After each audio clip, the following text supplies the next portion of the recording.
Well, hi everybody, John Randall here again, and today I thought I'd take a look at something that's been coming up with some of my students, and that is, how do you go about playing in a church band? And I'm thinking of just your local church, where typically you'll get maybe 3 or 4 pieces of music the Thursday night before you're going to play, and maybe there'll be a rehearsal on the Thursday or the Friday, and then you've got to get up on Sunday morning or Saturday night and actually play.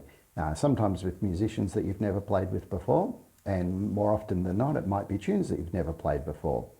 So the tune I picked today was one called Crowns Down. It's by Gateway Worship and Josh Baldwin. It's not a tune that I was familiar with, so that's kind of why I picked it.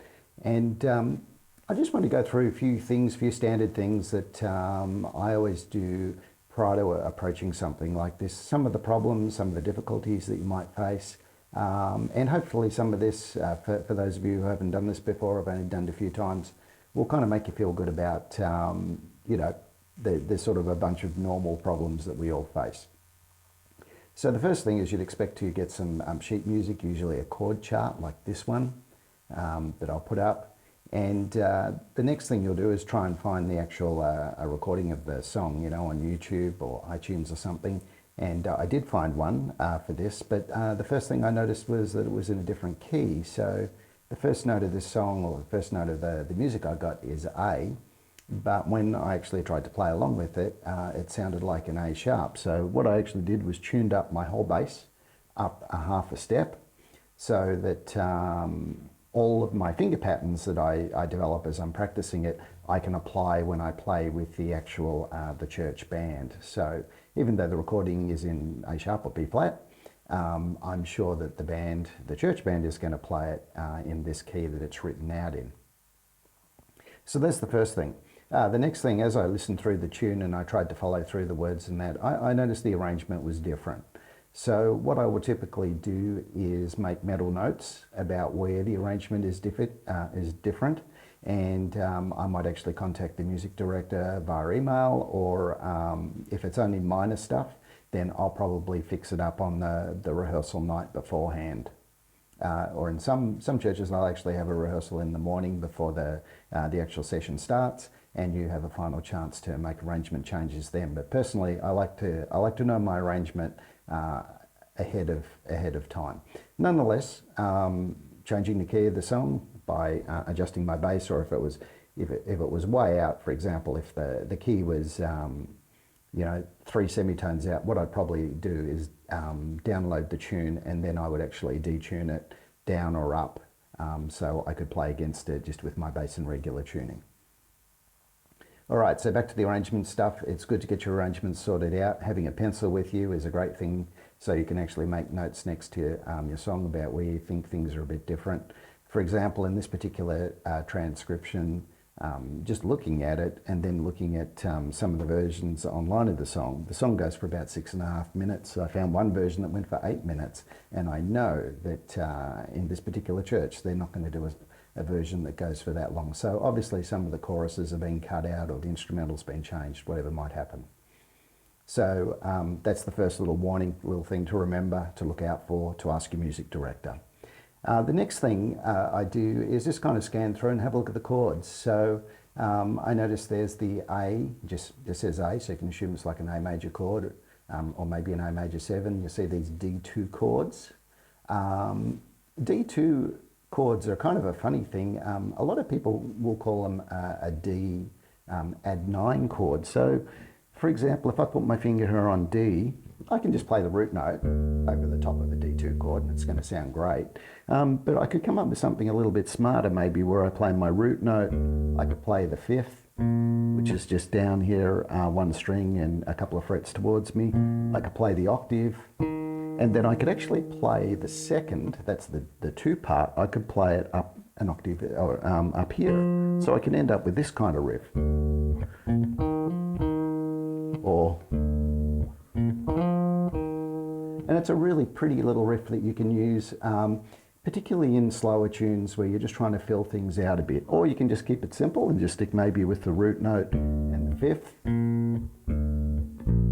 And we're not really making out a lot of sort of texture or flavour in this particular chord, this D2 chord, we're not really making it major or minor sounding because we're really playing the root note, the fifth, and in this case we're just adding this second, and all of those notes would be the same whether it was a D major chord or whether it was a D minor chord.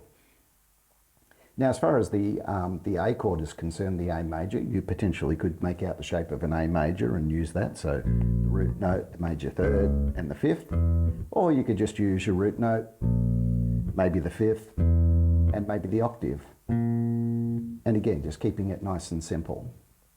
I guess a couple of other chords that stand out to me, whenever I see minor chords, and I'm thinking about what could I do over a minor chord other than just playing the root note. I see in the chorus there's some B minor sevens.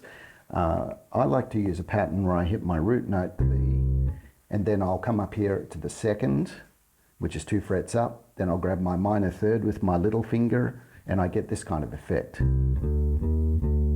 It sounds very minor indeed. Or I might even add the fifth as well with my ring finger.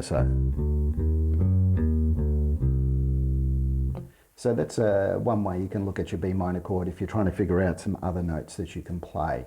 And then of course there's the instrumental part where there's a bunch of chords in there. It looks like a D, an E, and you'll notice the A/C sharp. Well, the C sharp is usually the chord that is the bass. So it's an A chord, an A major chord over a C sharp bass. So I've got my C sharp down here, and then I've got an F sharp down there, and I've also got an E.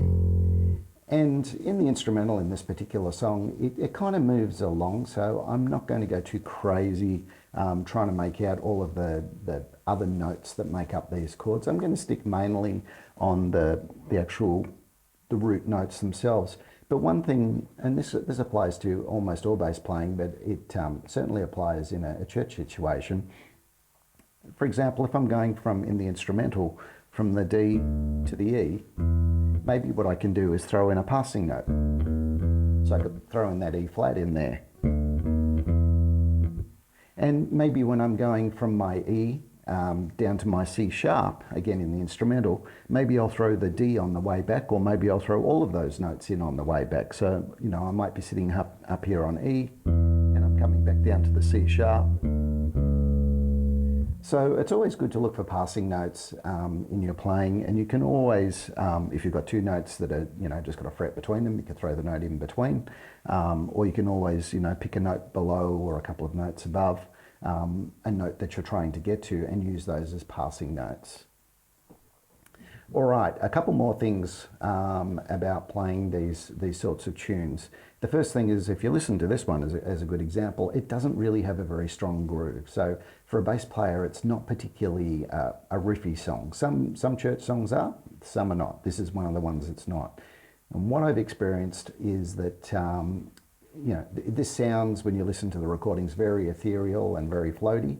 But I find usually, at least in the church that I've played in, that they actually want a little bit of groove and a little bit of foundation to help keep everything in time. So what I will tend to do is try and come up with something where I'm establishing where the beat is, as opposed to letting things float around a bit. So sometimes that can feel a bit funny when you're practicing against a tune like this, which kind of floats, if you're trying to actually lay down a bit of a groove or trying to set where the beat is. And look, even when you are playing in a sort of floaty, ethereal way, you should always know where the beat is, right? That just applies to any kind of bass playing. So making sure you're comfortable with setting the beat with the drummer and with your music director is kind of important. So as I said, some songs have a heavy bass, some don't. This is one of the ones that doesn't. So really it's about hitting those root notes of each chord, and then actually maybe figuring out a few of those little fills and things that you can do around about the place. Pretty much with any church music, you're always safe, and with most music honestly, you're always safe when you've got your root note and you throw the fifth in, right? The fifth is a great filler kind of note to just help fill out bars when you need to. All right, the last thing that I want to talk about is, because of the time limits you usually have playing in or practicing these tunes and the fact that more often than not you're going to get a chord chart as opposed to, you know, a bass tab or actual notation, you probably want to come up with your own bass lines that sort of capture the flavour of the song. Don't necessarily try and copy note for note what the original recordings are doing, because number one, your band probably won't play it exactly the same, especially if you're comparing a studio recorded song against, you know, maybe what a four-piece band can do in a church situation. So come up with something that works for you. It's also a lot easier that way because you're not trying to remember every single note, or you're not trying to sight read something on the spot. If you can just remember what was that sort of, what do I play in the verse, what do I play in the chorus, and what do I do in the instrumental if there's an instrumental. So you can kind of break songs down to 3 parts and kind of come up with your grooves and your shapes that you're going to use for each of those parts. The other thing that's nice is when you listen to a song, see if there's anything in there that, I call it a catchphrase, any little piece that kind of stands out to you. Go, maybe at that point I'm going to try and follow the melody a little bit, just something a little bit special. Or if you listen to an original recording of one of your songs and you hear a really great little bass fill, you might decide to grab that, even though the rest of it you're sort of playing your own way. Now, you know, the caveat to all this is you can't go crazy and just go completely off playing some sort of funky metal groove if that's not the way that the song goes. You've got to come up with something that is in the same flavour as the song. But if there's things you hear that you like and that you can play, then steal them. Or if there's just something that catches your ear, maybe you want to use it. So in this one, I heard this little melody at the end of each verse where you're going from the D back to the A, and there's this little 3-note run, and that steps you back from the D to the C sharp and then back to the A. And I really like it because it, you know, when I do a playthrough at the end, you'll hear it. You've got to be careful with things like this, not to overuse them. And personally, I know that's a problem for me. I will sometimes overuse these things. And the other thing in the case of this one, it does actually put you back onto the A a little bit early. It puts you back on about the beat 4 of the bar before where it should go. So you do have to be judicious when you start to use your own little riffs. So I think I've covered most of the stuff I wanted to do just for this introduction. You know, playing in a church environment is a load of fun, and it can be quite inspirational, but it can also be pretty stressful, especially if you haven't done it a lot of times before. So make sure you're prepared, and make sure at a minimum that you're fairly comfortable with your arrangement and you're fairly comfortable with your root notes and the groove, and if there's any stops, you know, mark them out, any stops or any changes. If you do decide to do some fills, then make sure they're ones that are sort of, you know, if you think about your ability as being 100% here, you want to always be playing live, you know, maybe in that 80% where you're not actually stretching yourself to the full extent of your playing, because, you know, when you do play live, there is more pressure. So you want to be feeling comfortable when you're playing, so you can really be focusing on listening to the other instruments, watching your band director, watching your music, and being aware of what's going on and having a good time, and not being too worried about, you know, some complex thing that you're trying to do on the bass. So that's about it. We've talked about making sure you've got things in the right key. We've talked about the arrangement, the fact that these things usually are a bit different, what you get handed. We've talked about some approaches to chords, how you can use major shapes, or you can just use root and fifth for the major. I showed you a little riff there for any sort of minor chord, where you put your first finger on the root note, you hit the second, and then you can come up here and grab that minor third with your little finger, and you can also capture the fifth if you want to use that too. So, and the last part there, I suppose, is also being aware of how busy to get, you know. This song that I've picked, as I said, is fairly light on bass. So, you know, you don't want to go too crazy filling it out too much. That said, probably my final point before I play along here is in the instrumental, and a lot of these songs do have instrumentals, you'll notice that they'll tend to go through and they'll build up. So it's great, you know, in this one, hitting those root notes, the D, the E, the C sharp, the F sharp, and the E again there at the end. But maybe start slow, and as you hear the drums begin to build up, which is often what happens in these songs, that's your turn to, or your time to build up as well. So I hope this is useful. Please send me some comments if you want to hear more about my experiences playing in church bands, and maybe we can do a few more tunes like this one, maybe next time something with a bit of groove in it. And good luck and enjoy.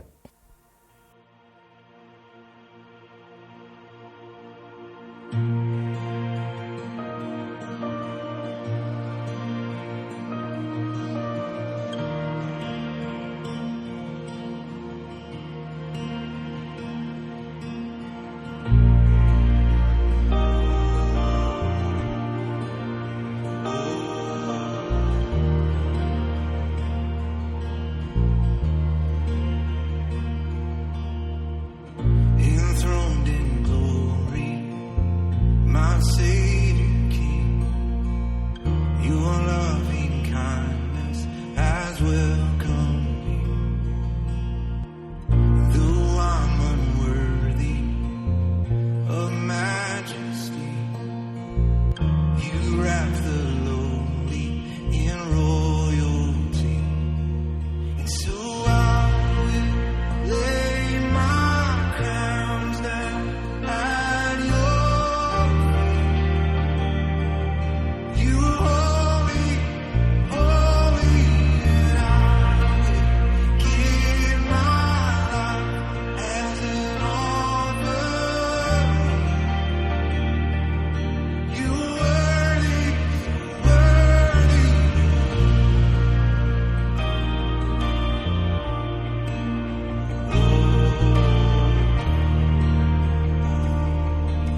Well, hopefully that gives you enough ideas, at least, for how to approach something like this. Uh, you will have noticed in my playing, I was trying to establish a bit of a groove in a few spots. I think a couple of times I may have even been a little bit out with what the kick drum was doing, but I know when I'm playing this live and I'm playing with the live drummer that we'll be able to connect and we'll be able to pull that groove together. Even though it is slightly different than what the recording is. And that's really important. At the end of the day, you've got to play something that captures the feel of the song, captures any cool little riffs that you hear, or allows you to do something that is going to sound nice on the bass without it detracting from the singing. And it's going to also, just like a drummer, part of your job is to give everybody else who's singing, the congregation, something that they can lock into and sing along with. So I hope this was useful. Please put some comments or come and visit me on my website. Or if you want to have a lesson, then by all means, contact me on the website too. And we'll see you next time, and maybe we'll do another one of these. Cheers for now.